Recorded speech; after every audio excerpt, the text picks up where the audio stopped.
Hello, Setsuna here. Right now I'm gonna try a new demo game about simulator of tattoo removal.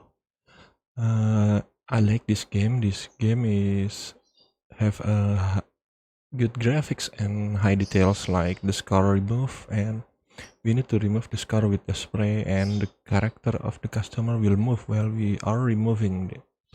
And there are some story. We will hear the conversation between the customer and the main character, like in Rehab Prison. Okay, let's play.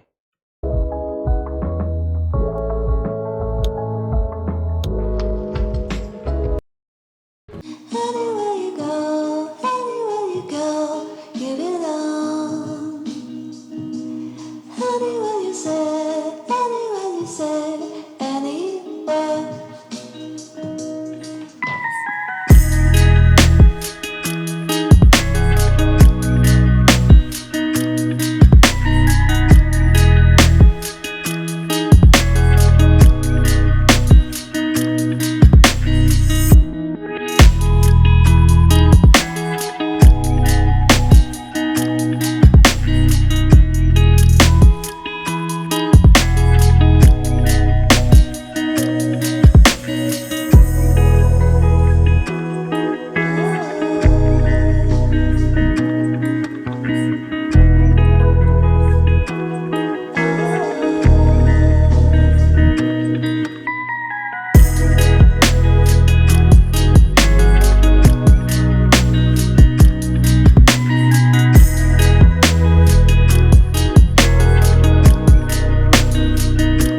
it anywhere.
Thanks for doing this.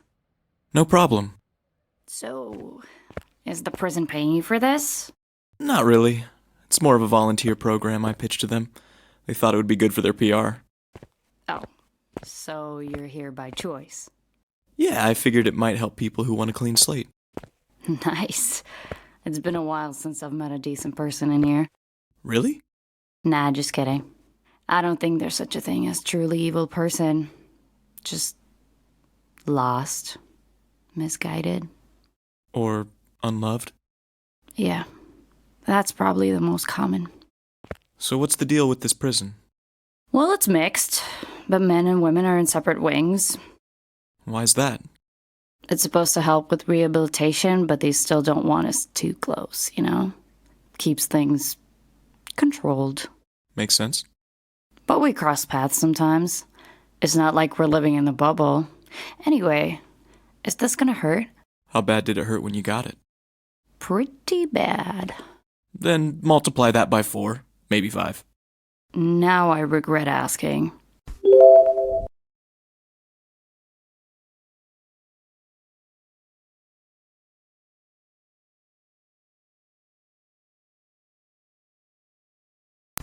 Oh, wow. I thought I was good with pain, but this is a new level. Can I talk while you're doing this, you know, like to distract myself? Go for it. All right.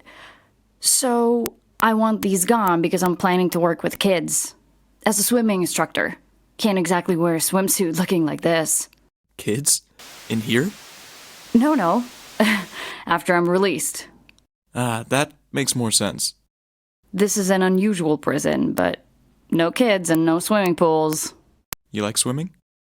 I love it. We had a pond at my foster parents' ranch, and I used to spend hours in the water. It was the only place I felt completely free. When I'm out of here, I want to help kids feel that way too. That's a great goal. Thanks. I can't change the past, but these tattoos, they're just bad memories. Once they're gone, I can finally move on. You sound pretty determined. I've spent enough time feeling sorry for myself. When I get out, I want to focus on helping people, building a life I'm proud of. That's the spirit. You're probably wondering how I ended up here. That's your story to share. Only if you want to. Well, it's a pretty wild story. I'm listening. Well, like everyone in here, I'm innocent. Did nothing. Of course. Okay, not really. I'm no comedian, as you can tell, especially while being tortured. Sorry about that. No. Keep going. It's fine. Painful as hell, but fine. All right. So, I used to bartend at this little place out in the middle of nowhere. It was a rough crowd, mostly bikers. You know the type? Get drunk, start a fight, hug it out, and then buy each other drinks. Sounds lively. That's one word for it.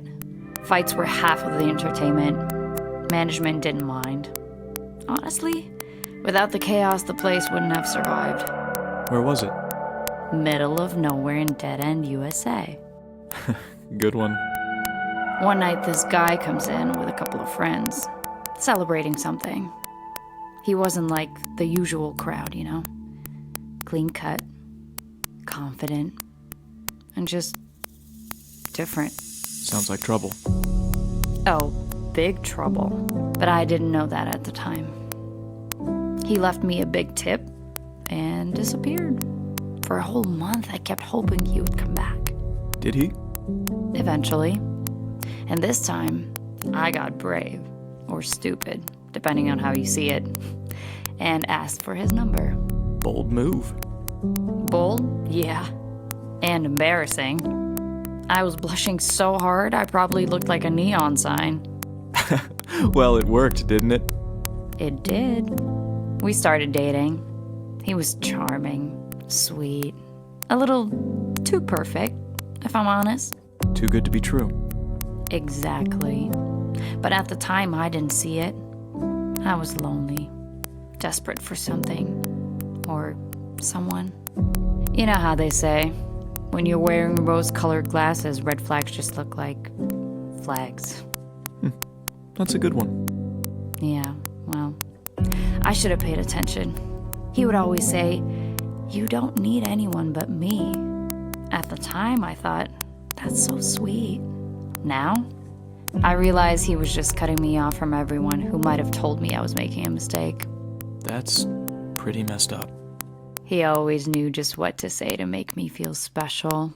But there were little moments when I wondered if he was just saying what I wanted to hear. He invited me to his place after a couple of months. And? And wow, his house was incredible. Like fancy? Way beyond fancy. He had 7 vintage motorcycles in his living room. 7! Who even does that? Sounds more like a museum than a house. Exactly. One of them was a 1969 Electra Glide that used to belong to Marlon Brando. Okay, that's pretty badass. It was. But it didn't feel like a home. It felt calculated. Like everything about him. So when did things go south? Not right away. He asked me to join him and some friends for a job. Let me guess. Something illegal. He wanted me to help them rob a jewelry store. And you said no. At first, it felt ridiculous, you know? I was a bartender, not some master criminal. But then, things went downhill. What happened? One of those lively bar fights turned ugly. A guy ended up in the hospital, and the bar got shut down. It wasn't even my fault, but I lost my job. That's rough. Yeah. I tried to find work, but in a town like this, not much out there for someone like me. Bills were piling up, and Jack, he had this way of making everything sound easy. He told me I'd just drive the getaway bike. He kept saying it was the only way out, that I could finally have something better than that damn bar. And you believed him? I wanted to. I was desperate. So, when he asked again, I said yes.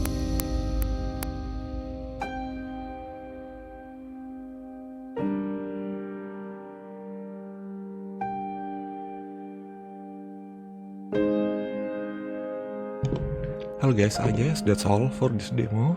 I thought I could clean the tattoos all over her body, but no. You need to buy it. You guys should wishlist the game and buy it from the Steam. It's very promising. Thank you for watching.